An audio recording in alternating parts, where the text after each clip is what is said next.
যায়। কিছুক্ষণ পাওয়ার পর হঠাৎ তার ডাকু শ্রেণীর কথা মনে পড়ে।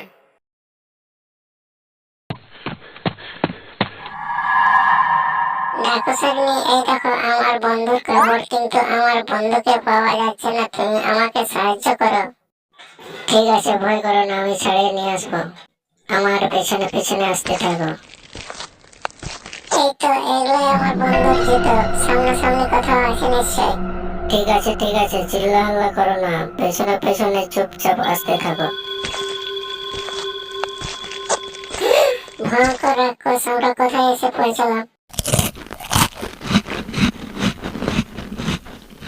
চলো আমরা ওর উপর হামলা করি।